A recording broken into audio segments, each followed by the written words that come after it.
Bon matin tout le monde! Encore une fois, je sors de mon hôtel, le Disney Grand Californian. Puis cette fois-ci, je sors du côté de Downtown Disney. Donc il y a plusieurs entrées à cet hôtel-là, qui est vraiment au cœur de Downtown Disney. Donc on a l'entrée là-bas, puis on a les boutiques, on a les restaurants tout autour.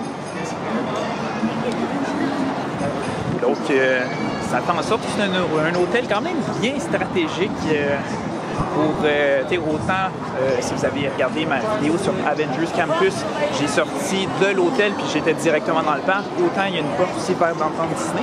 Puis si on va dans cette direction, donc totalement à l'opposé d'où est-ce que je vais, vous allez pouvoir avoir accès aux entrées principales des parcs. Donc c'est l'esplanade qu'on appelle.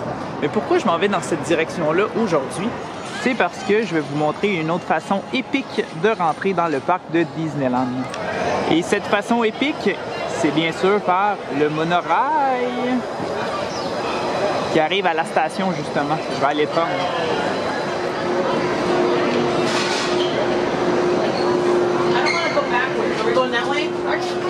Oh, look, we get to be with the vlogging guys. Say hi.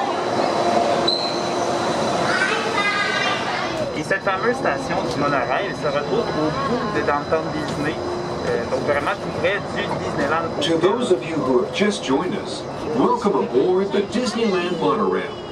For your safety, please remain seated originally. Since its opening in 1955, it has hosted hundreds of millions of guests from around the world.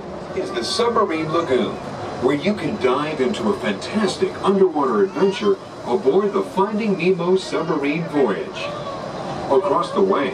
Puis en sortant du monorail, j'ai même croisé des fans californiens de ma chaîne YouTube. Là. Les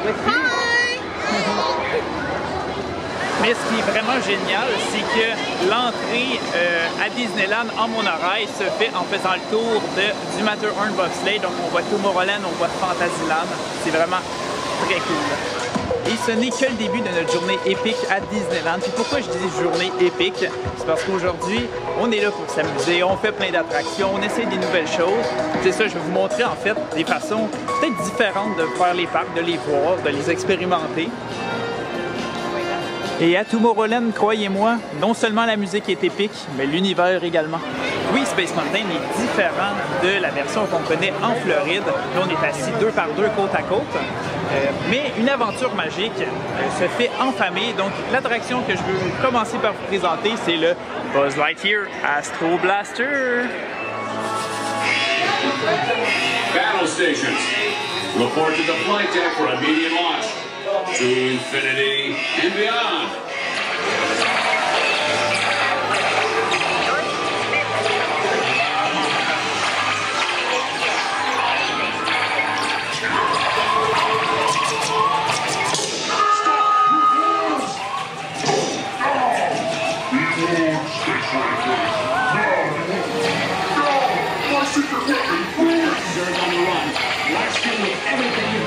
J'ai tout le temps eu beaucoup de plaisir là, dans cette attraction-là. Puis comme vous avez pu voir, ça se ressemble beaucoup à l'attraction qu'on connaît en Floride. Donc on a Zurg qui prend le contrôle de l'univers et en tout cas il faut défendre la galaxie en rejoignant l'équipe de Buzz et devenir peut-être un Galactic Hero. Mais la différence ici, c'est que le pistolet laser, il se défait complètement du socle. On a une beaucoup plus grande liberté de mouvement. On peut vraiment le promener dans tous les sens. Là, il n'est pas sur un point fixe. Évidemment, je ne pouvais pas être à Tomorrowland sans faire Astro Orbiter. S'envoler.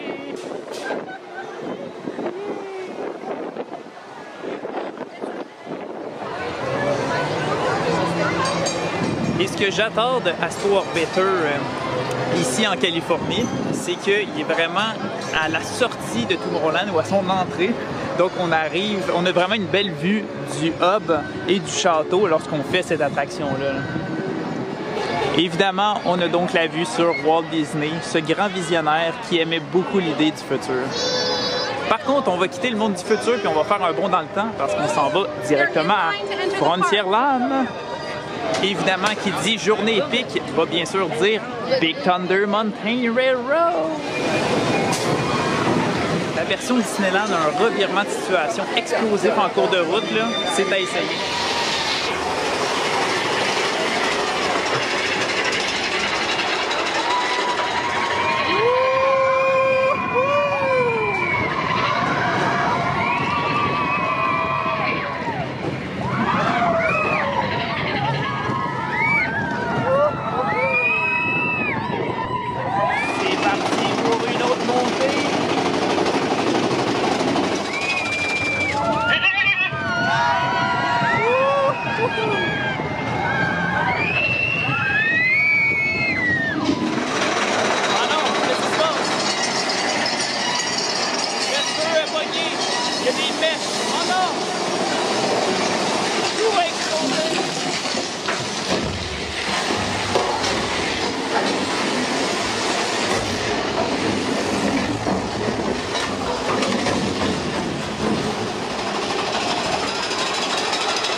Pas croire qu'on a survécu, un peu plus on se faisait voir par les explosions. C'était tout simplement incroyable, mais avec la chaleur de la Californie et toutes ces aventures qu'on vit, c'est important de rester hydraté. Alors, pensez à aller boire de l'eau régulièrement quand vous êtes dans les parcs thématiques. En Californie, c'est moins un enjeu, mais en Floride, souvent on dit oui, mais l'eau de la Floride est pas très bonne. Mais là-dessus, j'ai deux petits trucs un peu à vous partager. En fait, apportez-vous soit des petites bouteilles de saveur à rajouter, des petites gouttes à rajouter dans l'eau pour soit donner un petit goût de cerise, un petit goût, en tout cas, un petit goût fruité. Comme ça, ben, on n'a plus le goût du soufre qu'on retrouve en Floride. Mais sinon, allez dans n'importe quel restaurant service rapide, puis demandez un verre d'eau, puis ils vont vous le donner avec de la glace et tout ça. Puis, j'insiste un peu là-dessus, mais c'est important pour votre sécurité. Restez hydraté. Bon, là, depuis tantôt, on parle d'aventure, mais il faut bien aller à Adventureland pour vivre encore plus d'aventures épiques. Et là où je vous amène, les amis, attention, c'est un endroit qui est vraiment très dangereux. C'est un endroit mystérieux, plein de secrets, plein de trésors même. Indiana Jones Adventure, Temple of Forbidden Eye. L'attente dit 50 minutes, mais j'ai un petit truc pour vous. Le matin de bonne heure, là, il annonce déjà des temps d'attente effrayants, mais c'est vraiment pas si pire que ça. C'est la jungle ici, à n'importe quel moment on peut tomber sur un serpent venimeux ou une araignée ou des scorpions, je sais pas trop. Là. Il y en a vraiment là, de toutes sortes, il faut faire attention. You have chosen wisely. This path leads to timeless youth and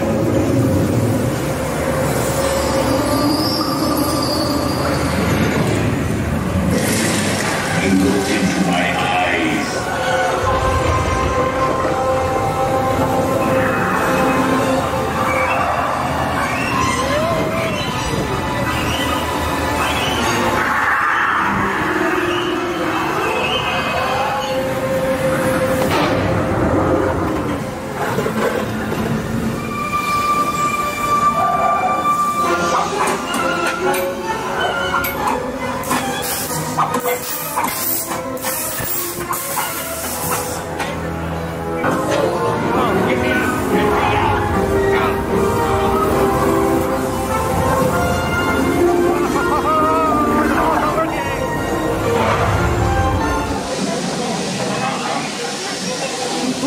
On a survécu. En tout cas, là, il y avait des pièges, il y avait du feu, il y avait... C'est tout simplement bien incroyable comme expérience. C'est une attraction que je vous recommande vraiment d'essayer.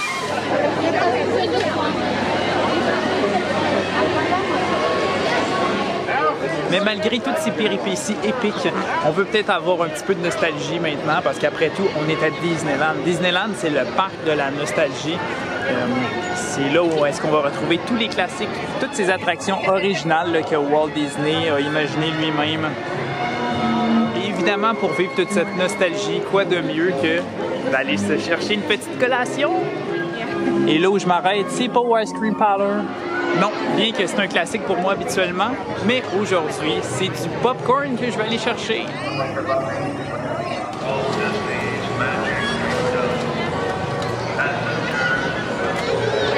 Alors maintenant, il reste juste à se trouver un banc proche de l'appartement de Walt et déguster ce bon petit popcorn pour avoir la plus grande nostalgie possible. Parce que l'appartement de Walt était juste en haut de la caserne de pompiers ici. Donc on voit, là, il y a un petit sapin de Noël parce que le temps des fêtes approche à grands pas. Mais normalement, on a sa lampe qui est toujours allumée pour signifier sa présence dans le parc, sa présence parmi nous. Donc sur ce, je vais vous laisser. Ça a été un matin vraiment rempli d'aventures épiques. Puis je vous garantis que la journée est vraiment pas finie pour moi. Et si vous venez à Disneyland, vous allez vraiment avoir beaucoup de plaisir. C'est un parc qui mérite d'être découvert. Donc, après quelques fois que vous êtes allé du côté de la Floride, je vous invite vraiment à venir essayer les parcs de la Californie. Il y a plein de choses à faire, plein de nouveautés. Puis, on se retrouve dans un univers qui est familier, mais qui est différent.